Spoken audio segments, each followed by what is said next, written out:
right, good morning. Good morning to everybody. Thanks so much for tuning into the trade setup right here on BloombergQuint Live. And it's a it's a good day of trade with some mixed news as well. So let's try and address all of those.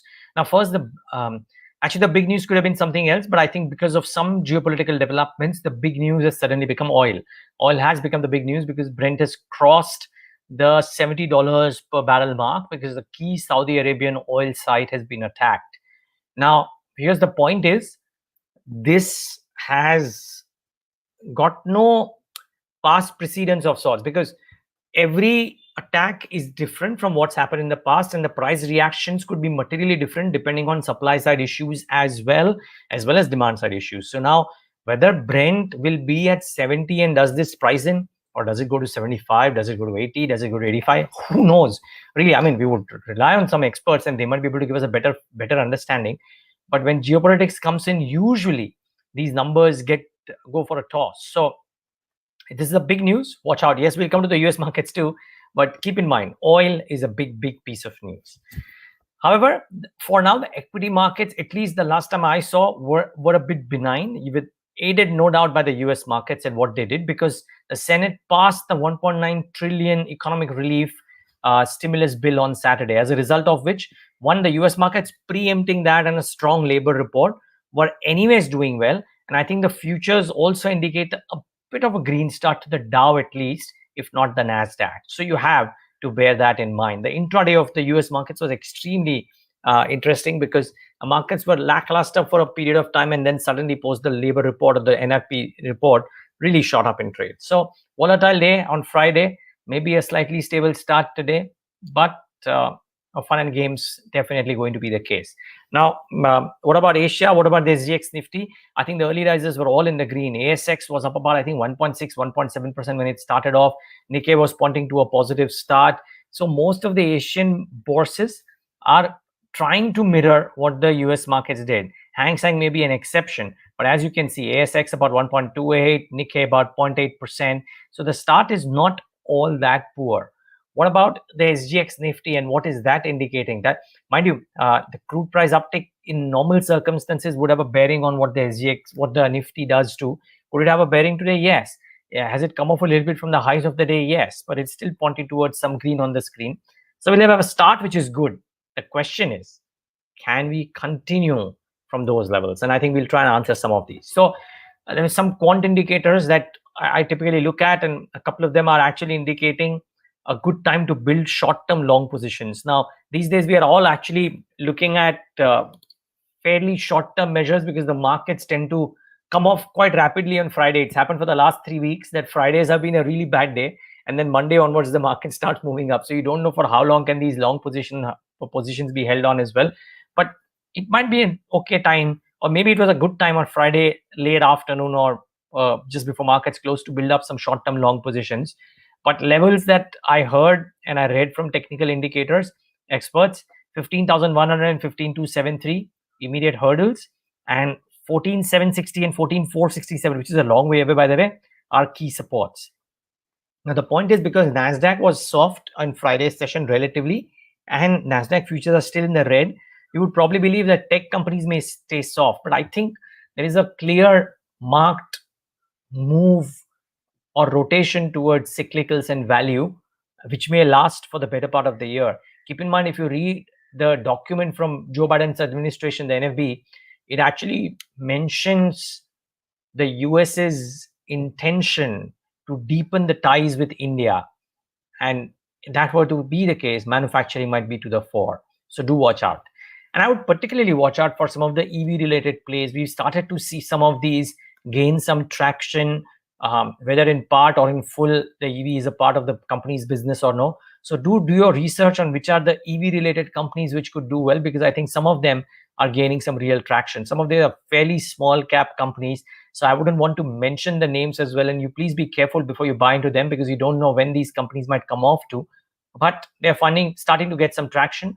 Just that the history of these companies is very limited in some of them, and in certain cases the earnings are too volatile. So please be careful while you're making those investments. Now, fund flows were patchy in Friday's session. Of course, there was a large sell number, so you keep that at the back of your mind as well. What are the stocks that one should be watching out for? That's the key thing.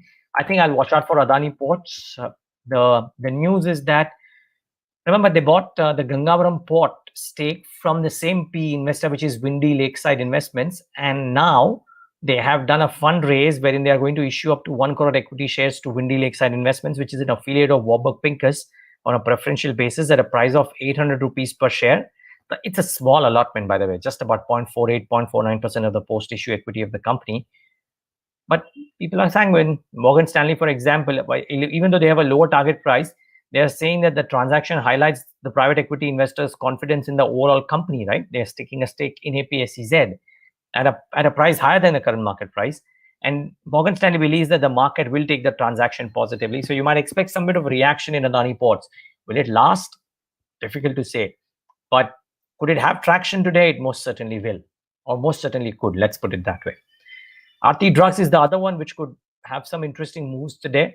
Aarti Specialty Chemicals, which is a wholly owned subsidiary of the company, is gotten an approval accorded under the PLI scheme for 2-methyl-phenitro-imidazole. It's a chemical name with a committed production capacity of 4,000 MTPA under Target Scheme 3. Now, the management would be the best place to tell us what is the kind of investment that would go into creating these manufacturing facilities, and then what kind of incentives and revenues does it get.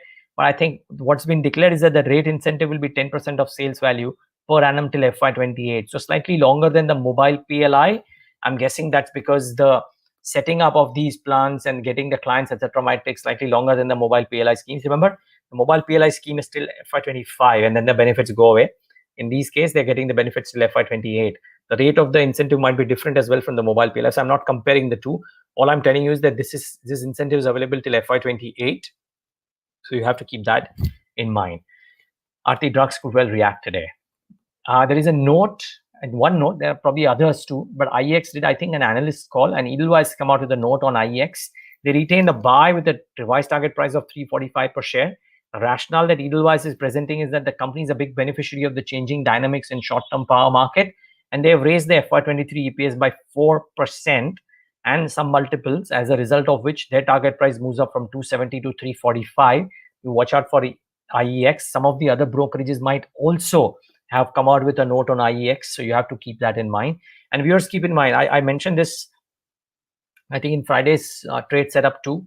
Today, more pertinent with the oil price hike, that you would have the ONGCs, Oil Indias, HOECs, etc. in play, predominantly ONGC, and then the others. I think JP Morgan today has come out with a note wherein they have raised the target price of ONGC by about 40-50 rupees. You got to watch out for some of the oil explorers. They could actually have a bit of a sustained move of sorts. So watch out for those.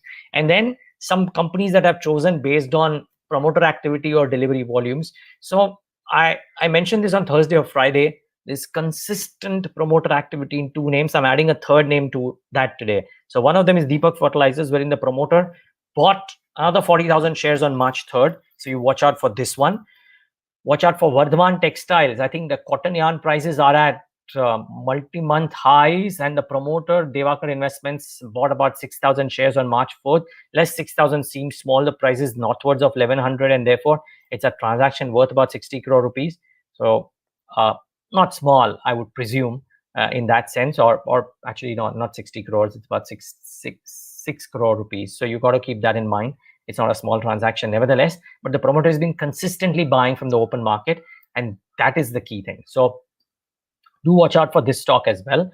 And Aarti Industries, wherein the promoter Jaya Gogri and this time another promoter have sold about 30,900 shares. So they continue to sell. This has been consistent for a while now, and therefore I thought it's important to highlight these names. And then some Motilal Oswal also saw some promoter activity, but also watch out the delivery-based volumes in that company, because I think this is Friday's session, and Motilal Oswal saw 6% gains with delivery percentages of nearly 42%, which is pretty high, by the way, for that stock. But Blue Dart, Emami, National Fertilizers, all of these went up and on fairly decent delivery-based buying, and that's why they become important. Blue Dart in particular, 68% mark for delivery was pretty impressive. Might have been a bulk deal of sorts that could have happened too, but interesting delivery volume seen in some of these stocks.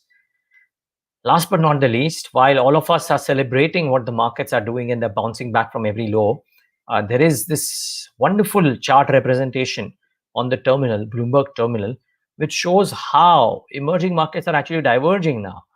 The market shares, emerging market companies' stocks have already begun to underperform the developed ones.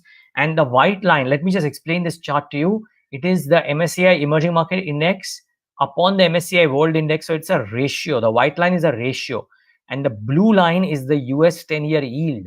And with the 10-year yield rising, I think there's a bit of a concurrence to this, right? You might argue that it didn't do it for a while and it's only doing now, but maybe it reached a particular threshold and then it is happening. So as much as we would want to scoff at the fact that the yields are not having an impact, but the one impact that is certainly being seen in the last maybe 15-20 days with the rising yields and maybe the rising oil prices is that emerging market shares have begun to underperform the developed market shares. Now, it could well be a factor not just of yields, but of oil. And some people argue that yields are a factor of oil prices as well. So multiple factors at play.